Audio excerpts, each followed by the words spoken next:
thinking ahead 10, 20 years to what agriculture will, should, maybe look like. So I'm going to start with, we have to my left is Ejnar Knudsen, founder and CEO of AGR Partners. Prior to founding AGR, Ejnar was president of Western Milling, a grain and feed milling company that grew from a single site to over $1 billion in sales and is now the largest animal feed company in the western U.S.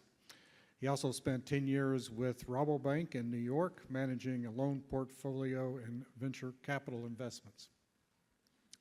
Stuart Woolf is president and CEO of Woolf Farming and Processing and chairman of Western Growers. Woolf Farming and Processing is a family-owned operation whose primary business is the production and processing of agricultural commodities. The family manages properties in 6 counties, running from Kern County in the south to Glenn County in the north. So, to start off this conversation, let's just talk about the status quo. We've heard today about water and the water challenges. We've heard about, we started off with a discussion about the workforce challenges and the fact that the demographics are just simply working against agriculture in terms of going forward, looking ahead the next 10, 20, 30 years in terms of just the availability of labor, absent some major policy changes in terms of immigration policy. What does agriculture in California look like, given the pressures and the current issues? What does it look like 20 years from now? I'd like to start with you, Stuart, and then Ejnar. Okay. First of all, I know Ejnar came in late, and there was, this morning, there was a little video on Western Growers, and I think you should watch it. I think you'd really like it, and watch it over and over again. Okay? But now, I think it's pretty clear there's going to be fewer farmers. There's going to be fewer acres being farmed. I think listening to some of the speakers today, you have to assume labor costs are going to be higher. It's going to be tougher to find labor.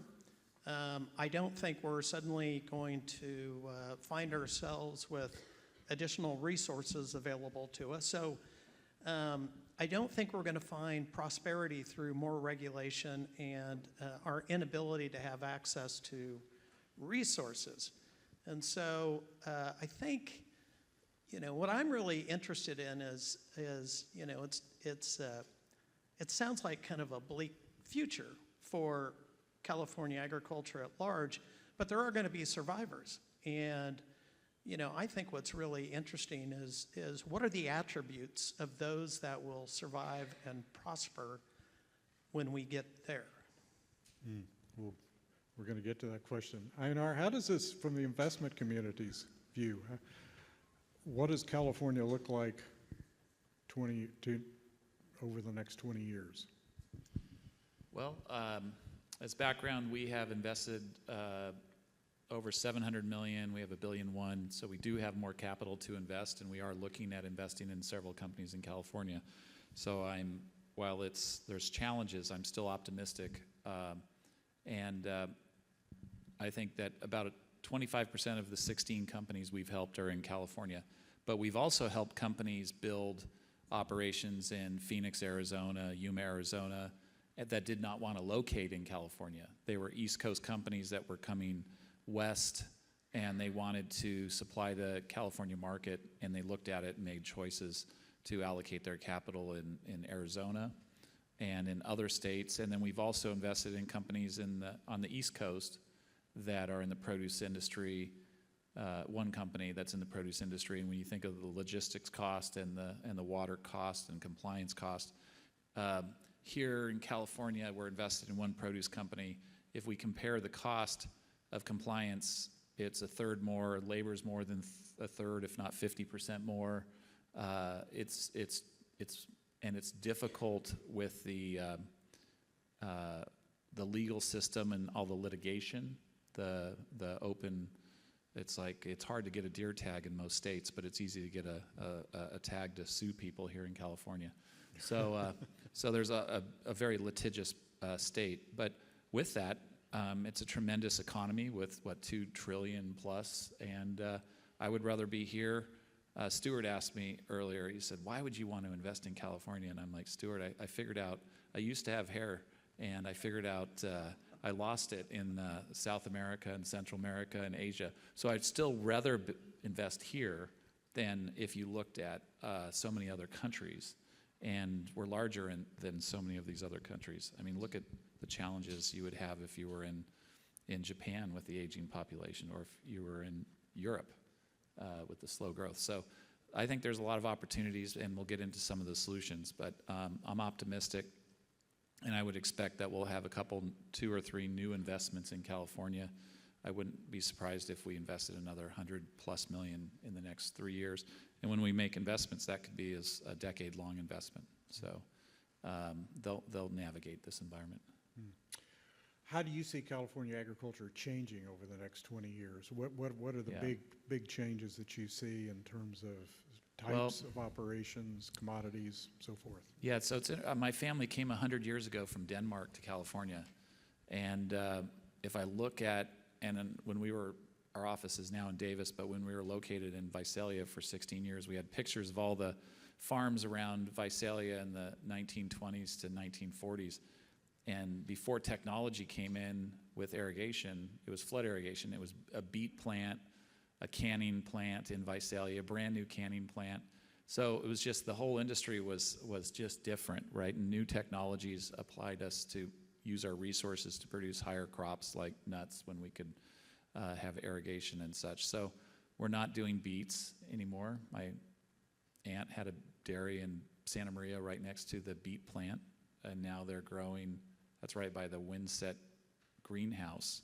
That's a $200 million greenhouse. So, and then there's vineyards all around there and high value crops. So it's going to continue to evolve. And I think that if you look at some of the crops like pistachios and almonds, while there's some headwinds right now, I think that there's over $1 trillion that's going to be spent on diet drugs. Probably a third of the U.S. will be on diet drugs. And you need to have a high protein diet. And California is well positioned to supply the consumers that are going to need diets that are compatible with these diet drugs. So with that, think of high protein, think of almonds, think of all the dairy products, and pistachios, walnuts. So there's going to be a lot of growth in those areas to supply. We had an earlier discussion about health. Food is medicine, and those drug companies that, Novo Nordisk is now worth $500+ billion with their diet drug. The Achilles heel for all of those diet drugs is that if you do not have a diet high in protein, you will lose your muscle loss equal to your fat loss, 1-to-1, and that you'll be subject to muscle degeneration and falling and other issues like that. So all these diets are being reset, like the Weight Watchers and others.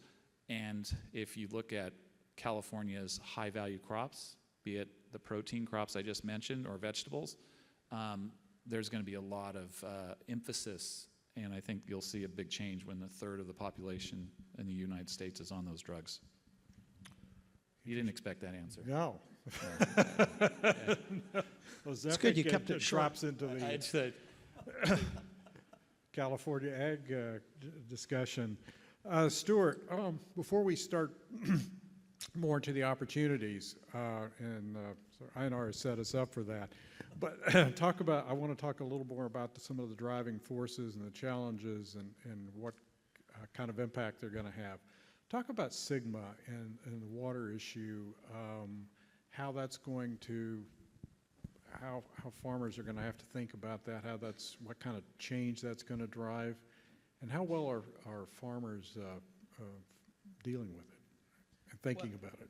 Yeah, so, one thing about Sigma, and California really, and throughout the valleys and everything, it's so diverse. So there's going to be some areas that are going to be hit harder with Sigma and the regulation of groundwater than other areas. And I think if you work your way back, the areas that started losing their surface water supplies, we always say climate change, but it's about state and federal management of these systems. I mean, we've still been getting rainfall. You know, we just had 2 wet winters, and this year we got a 40% allocation with the reservoirs in very good shape. So this has more to do with state policy where you're reducing surface supplies. The growers have turned around and started pumping more. They've supplemented that loss of water for whatever purpose by pumping. So, you know, I think if you look at like the valley and the western slope, you're going to see a greater impact of Sigma where people have been pumping more, and you've had greater issues with losing more of that groundwater. So I think the communities along, a lot of these rural communities along the west side are going to bear a disproportionate brunt of Sigma and reductions. So, you know, I think you're going to see in areas of Fresno County and Kern County, you're going to see a reduction in permanent crops like we've never seen before. You're going to be seeing a lot more fallowed acreage than you'll see on the east side. I think the north will fare generally better than in the deep south, in Kern and what have you. So, you know, I think we're going to look at the whole structure of permanent crops versus row crops. I think we're going to see more of the commodity crops get squeezed and become flex acres. Specialty row crops and vegetables that are higher value will have a greater chance of sticking it out. I do think we've hit peak almond. I think we're going to see the almond acreage actually fall off, and almond pricing is going to be better. But you know, you ask, so what if a lot of my friends and neighbors, and what I'm struck with is how many people, I think this is, what is it, the various stages of loss or whatever, where I think we still have a lot of people in kind of a denial phase, thinking this just can't happen to our family's land and legacy. And I think there's a lack of long-term planning, particularly with smaller growers, trying to figure out, okay, what are we going to do long-term? And, you know, they're kind of like the frogs in the boiling pot. I think we've got to get more people to be planning and thinking through long-term how they remain relevant in the food chain. What should these smaller growers be doing? And what kind of changes should they be making? Well, you know, regrettably, I think California's regulatory and the way we've been managing our resources, you can provide subsidies to the small growers. I mean, anything's sustainable if you subsidize it enough, right? So that's a sad reality. I'm worried about the smaller farmers. We actually depend on a number of farmers for running our tomato operation, what have you. I think they need real assistance in just planning and what, you know, how they do that, I'm not entirely sure. But if you're not diversified, if you're not integrated, if you don't have a strong balance sheet, it's just going to get tougher. And Ejnar, what role do you, a little more about the investment community and how, the role it's going to play in kind of bringing on some of these changes? Could you talk about that? Yeah. So there's, somebody might hear private equity, and there are more flavors of private equity than there are flavors of ice cream. I mean, there's full buyout, and those are more oriented to people that want to exit completely. And then there are groups that focus on small and big, and we're focused more on generational companies, family businesses that are generational, where we're one of our 16 investments actually came from this event 3 years ago, where one of the speakers had a generational business, and he needed, you know, he asked, what do I do? And I told him, I help people like you buy out the older generation. He says, that's exactly what I want to do. So we came in and helped him buy out that next, you know, that older generation and take the business forward. And they went up substantially in ownership, and we're only 15%. And another family, Devil Mountain Nursery, we helped them do the same thing, buy out the older little capital off the table so they could double and make several acquisitions, and we're only a small stakeholder. So there's lots of different capital sources, and what I see in California agriculture is that there's a whole, you have the traditional banks, but now you have private credit, and there's over $1 trillion of private credit funds. And then there are tens of billions of dollars of private equity funds in the dozen different flavors I've just talked about, and then there's the venture capital funds. So there's so much different ways to access capital. I do get phone calls from farmers that are stretched with, be it various crop prices, and their banks are pushing them to solve it, and there are some of them don't realize there's ways to solve it. You don't have to sell the business, you don't have to sell assets, you could actually get alternative equity or debt. And I think that California agriculture will do more of that. So in the last almond cycle, trivia question, who was the largest owner of almonds in California in the 80s? It was the banks. And what percent? It's like 34% is what I've heard. I don't expect in this cycle that the banks are going to end up with 34% of the almond industry, because there's alternative sources of capital like what I've just mentioned that will be there to be a minority owner or majority owner with sub-debt or equity, because the fundamentals of the almond sector, as an example, or other nut sectors, there's some growing at, I think, 4% per year. So the demand is there. There's the population of the United States that's born every 5 years, and the rising income, that is uninterrupted. We have this almond issue not because of, we have this almond issue, I think mainly because it's self-inflicted by what port your product was being exported out of versus the world not having a demand for it. So it's not a buggy whip, declining demand. It was the industry, unfortunately, and the ports that were used were offline and didn't enable the crop to get to the world as it should have, and so that's why we ended up with an oversupply. So kind of got off track there, but that I see some of the questions that came up, so I'm kind of answering some of the questions. So I merged your question with that question. So someone asked that almonds and walnuts are coming out of production. How can there be growth to meet Sorry, demand? I did you that. addressed that. Yeah. I want to get to a little bit to the attributes of the farms that are going to be successful. You've, I've assumed, looked at a lot of balance sheets. You've seen what farms are doing wrong, what they're doing right. What do you see as the major attributes of the farms that are going to be successful over the next 20 years? I grew up on a dairy farm with 16 family members, four owners, and so I've grown up in a family business. And I fast forward, was a banker. I still didn't learn my lessons growing up. I didn't learn my lessons at 10 years at Rabobank. Sorry, Roland. I didn't learn what I'm going to share with you. I didn't learn it the 16 years at Western Milling and growing the business. It's a very successful journey. But what I didn't learn was the value, a couple key things, the value of having a board of directors or an advisory board.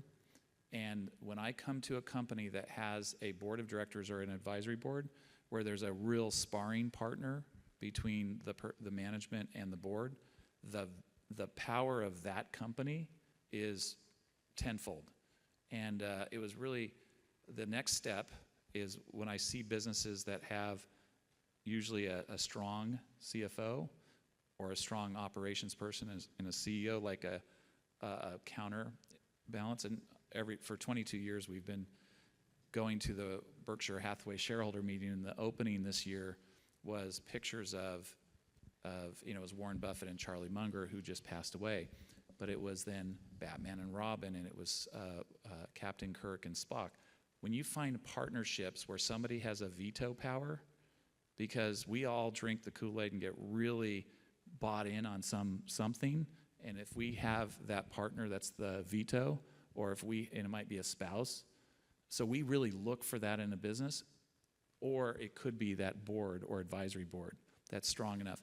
So the companies that I see that are struggling right now, oftentimes made an acquisition in the last 2 or 3 years, or they bought out family members and put on debt, and now the debt cost is 8%, and the debt cost is greater than the cash flow of the business because they assumed that the debt cost would remain that, or they've hit a speed bump in their industry, but their financial flexibility wasn't there.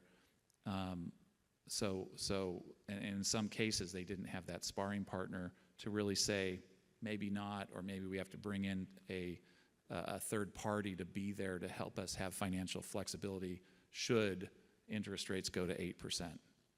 So that's some of the things I've learned that have been so valuable. So my suggestion just recently, this last week with the family, was you have a dictatorship with nobody that has veto, and you have no board. How can somebody like us even invest in your business, either sub-debt or equity, when you have no structure of having a sparring partner or some governance? And so I think more businesses need to have that, and I think that would be incredibly valued. Your organization is top-notch in what I've just talked about. So, Stuart, same question to you in terms of what do you see as the attributes, or what do you see as the attributes of the farms that are going to thrive over the next couple of decades in California? Well, following up on having, a good board members and what have you, I do think that is critical. It's really helped us. But I think for those that ultimately have a plan and well, let me back up. I'll just tell you kind of like what we're doing. Years ago, like when my father started the business back in '74, he was trying to figure out how to optimize the grounds that he was irrigating. So it was about what crops do you grow, what percent of those crops represent your total land base, and then he thought about vertically integrating and building processing plants, and which we were able to do. I think my goal today is to figure out how am I going to optimize the values of the land that I'm going to be fallowing under Sigma. And it sounds like kind of a daunting thing, like, well, how are you going to keep this thing viable, only farming, say, 60% of your land? So we're looking at, we started this about 15 years ago with here's our planning process. We ask ourselves, what are the worst things that like the legislature in California or the feds could do to us? And then we build a model around it. And I have to say, they never let us down. They deliver. And so about 15 years ago, we started thinking in Westlands, if we ran budgets with no surface water, what would we do? So we started developing properties outside of the area where there was better water, which is helping us today, and we reduced almond acreage in Westlands, more water-intensive crops. That has since morphed into, we're looking at some of our properties. We've entered into long-term leases for solar developments, and it took us 5 years to get Williamson Act relief, which, it took us 6 years within our water district to make sure that those lands that we were fallowing, that we could use the water allocations on those lands on the other properties that we wanted to grow crops. So we've taken some of our land, we've put it into and created recharge basins, so when it's wet, and we can actually, last year we recharged about 40,000 acre feet. Are looking at alternative drought-tolerant, climate-friendly crops. We're really focused on those lands that we are not going to have enough water on. Since I'm talking about that, this always just kind of is a burr under my saddle. Forever and a day in the state of California, we've talked about, well, we're not going to build any new projects. Maybe we'll invest in some conveyance. That's fine. And I know there are some projects being built, but we don't use the investments we currently have fully, so it makes you wonder if we'll use the other. But I think where the state is really, really, really failing us is after being told what we've got to do is use our our aquifers to recharge and capture more of this water. There's no plan to do so. So when we do have these wet years, we just have this missed opportunity to actually have a plan in place and to know what lands to go put the water on during any time of the year. We should know, if almonds could take water during their dormancy, or pistachios, or what lands are best suited. It's just crazy that we continue, when we get the big gulp, not to take it. And anyway, I think individual farmers have got to figure out, how do we take the big gulp if the state's not going to help us? How do we find areas on our ranch that we can recharge? And should we be looking at solar as like a new crop? I think we should. We have one of our questions is about the fallow ground, which or ground that's being fallowed. You suggested, talked about some of the things that you're doing. What are some of the other options? Like solar is one of those options. Are there other? Well, one of the things we're doing are some of the grounds, instead of just laying them fallow, we've been cover cropping and really kind of, taking on more regenerative ag practices. Honestly, for me to turn our family's legacy to the next generation with the soil being in better shape than it was received is really attractive. What's often left out, though, is like, a lot of people, a lot of my friends in the environmental community think you should just do a lot more cover cropping. They don't think through that, you get beneficial insects, but you get all the other insects too. And so we're creating inadvertently like host environments for other problems and challenges. And as we lose more and more materials to actually take on the bad bugs, we're just adding risk to our operation overall. I'm not inclined to want to take part of land that my family's held for 50 years and put blood, sweat, and tears in to turn it over to an environmental organization that wants to have a corridor or, a conservation corridor or whatever. I'm all for the environment, but these are assets that our family has owned for a long time, and I'd rather manage them ourselves.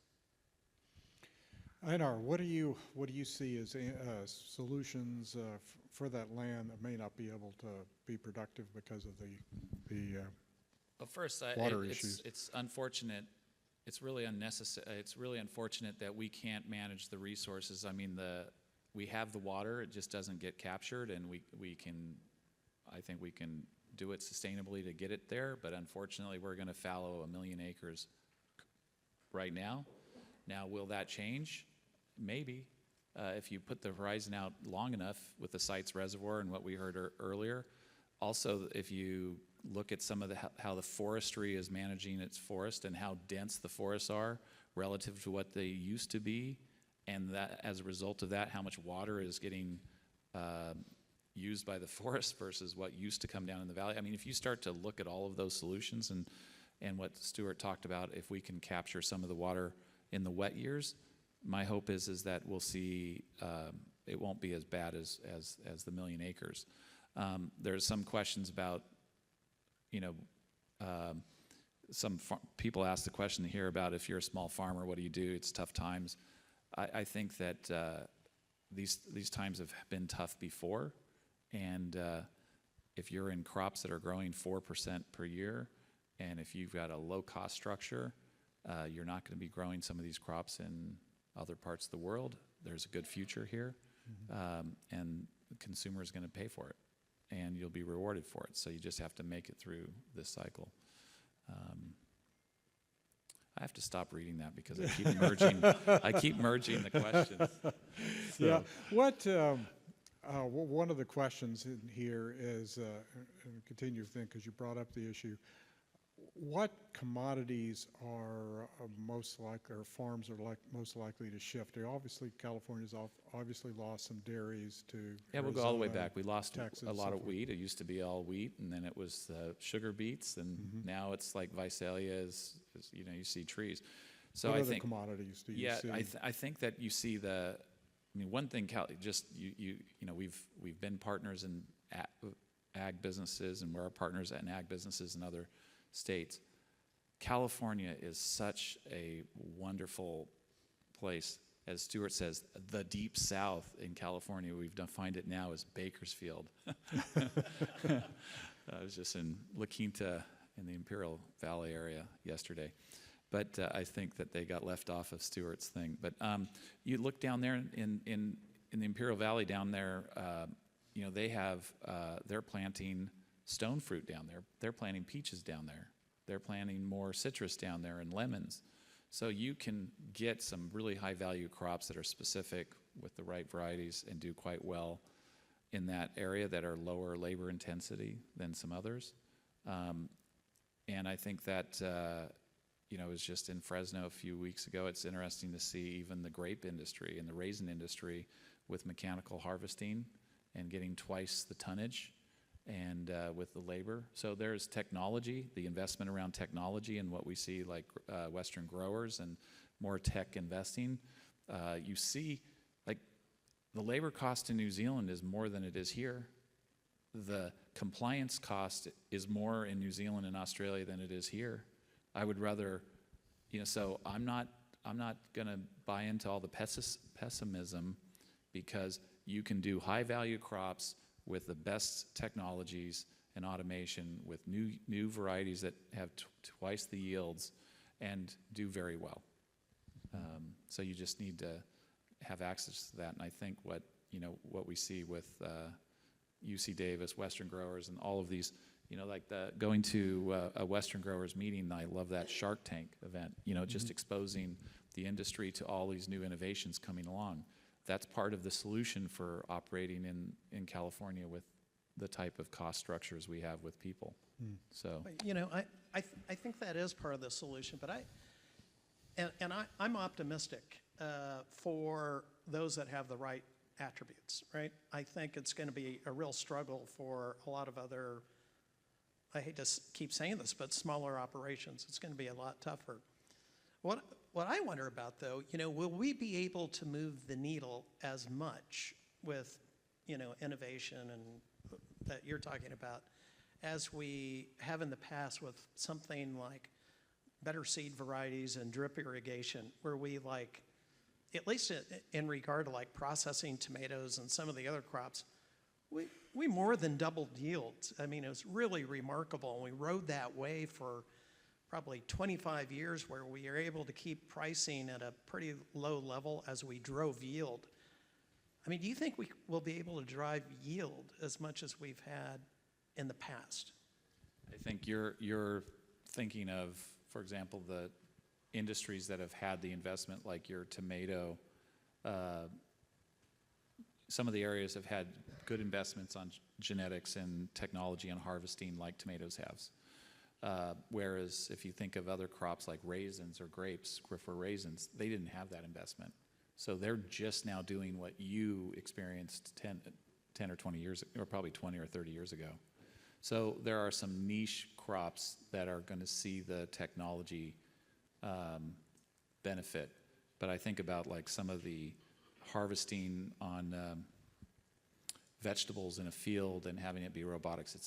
It's close, but it's not there yet. But I think some of those areas are going to get there. You see the apple harvesting, it's close, but not quite there yet. See, but like investors like Ejnar, you'll figure out a mechanized machine and you'll sell it to me, but you will want about 70% of the value that I'm saving in the cost of the equipment, right? That's what the venture guys do. Oh, in San no, okay. Francisco. I'm a friendly guy. I you're don't the do friendly that. guy. Yeah, I don't do that. Yeah. So what does the automation in artificial intelligence look like 10, 20 years? I mean, it's obviously a struggle to get, because sometimes every crop needs a different type of equipment, or it's difficult to, you can't build one combine to cover millions of acres. So how is that, and is that going to drive even more consolidation Well, because of the cost and because yeah, of you I need? think this is the dark side of technology and innovation. I think the early adopters that can afford to actually buy the equipment will push, it will pull them away from the others that can't. So there is that. I think just as it relates to technology, the thing that I think where we're going to see the greatest market improvement most immediately is all this equipment that is like using lasers to kill weeds and just moving through fields. It's only going to get better and better and better. And then mechanically harvesting, I think, fresh vegetables. I mean, I really think Western growers is like in 5 years. I mean, it's going to be a marked difference. I have a question about low carbon, the various carbon markets, including the LCFS, cap and trade, and then some of the other emerging voluntary carbon markets. Do you see those, either of you see those as having a significant role, impact going forward in 10 to 20 years, again, looking down a few years down the road? I think I'll start, but the first thing is just think of cost of production but the state's going to do it. I mean, by mandating the various environmental policies that they're doing, they're raising the cost of production. And whereas that's not going to happen south of the border, be it in Mexico or Peru. So it's ironic is that we're going to end up with a higher carbon footprint product because it's going to come from someplace else in the world if the economics just don't allow you to do it here. But some crops will do it here, like dairy and almonds as an example. But you're gonna change where it's produced because of the cost structure on that. As far as Talk about the potential revenue streams from. Yeah, you're talking about revenue streams, and I don't see any revenue streams in the companies I invest in. I just see expense side. Do you have any revenues? No, I think this is something that seems so attractive and makes so much sense, and I know this is something that EDF would undoubtedly support, that you would be funding and creating a market and all this stuff. I had the rare experience of really ticking off the Secretary of Ag because he was talking about climate smart agriculture, and I asked the crazy question of, well, if this is something that none of us at this point can really measure, and you want to create incentives how do you know when you've succeeded? And he was really put off by that for some reason. It seemed so basic to me, like it sounds great to go throw a bunch of money at programs to be climate smart and not allow the larger players, that I think the top 20% of growers represent 80% of the acres, and not allow them to participate, or it just I think there's a lot of well-intentioned policies and thoughts about ag and their impact, but we really do a poor job of execution, I think. I'm glad I know somebody else has ticked off Secretary of Agriculture. Go ahead. I'll come back to your prior question on AI. We didn't really answer it, but of course there's going to be AI efficiencies in how we all organize and do our work in our various companies that we're part of. But I think what's neat on the AI side is if you think of the whole, back to the food as medicine, the earlier topic, is the precision nutrition connected to that, where for not a lot of money you can have your DNA phenotype tested and you can really figure out how you're wired. And I did it and it was that consultant told me what they interpreted from it, not knowing anything about me and how accurate it was. Mm-hmm. And as a result, they said, this is exactly the types of foods you need to go eat and not eat, and you can turn on your detoxification genes. Like, there's multiple genes that are detox. Like, only half of mine are turned on, and you can turn them on by eating these crops, these specific vegetables. And think about the whole diet drugs I've talked about as far as the protein and the amino acids specifically. So I think what I'm excited, like California has such an ability to have so many different crops, and as precision nutrition, if you think of what the Midwest is so good at is producing carbohydrates, and what California is so good at producing, Midwest also produces protein and other things, but I think California is well positioned to produce crops that are going to be very much well positioned for people that are doing precision nutrition off of their AI and phenotype DNA type testing to help, or they're prescribed by their doctor to have exactly that. Well, that's going to be a lot of California crops is what happened for me. So that would be how I Their answer. future for food is medicine. Yeah. For the last question, we have a questioner we asked, and this was one of the first questions we got. I want to turn around a little bit, but the question is, with the bleak 20-year outlook that this questioner heard, what should a young land-owning farmer in California do? Sell out, move, or try to stick it out? Let's make this final question. Why should they stick it out? Well, Stuart? I'll start, but Stuart then goes and finishes. But I would say it depends upon the where that land is and what that crop. I mean, I think about everything from the Imperial Valley to the Central Valley to the North Valley. If you've got opportunities to be in specific crops that have a good future and potentially differentiate your crop with marketing and how you're connecting it. If you're small, are you connecting it through a farmer's market or somebody like a Lundberg or somebody that might put some attributes to the background of the farm you're coming from? So it's hard to answer that exactly, but I'd say that person should ask us afterwards. Stuart, how would you? No. I think if I was in that position, I'd want to try to be relevant to somebody in the food chain. I'd be looking around the neighborhood if there were any food processing plants or whatever. Could I align? But the big assumption is whatever that might be, you're making the bet that maybe one or two crops are going to carry the day. I think you've got to be relevant in the food chain to somebody, and whether it's the farmer's market or you're a small organic grower supplying local restaurants. I mean, there are little pockets here, but generally, you're going to work pretty hard. Thank you. And join me in thanking Ejnar and Stuart for this discussion.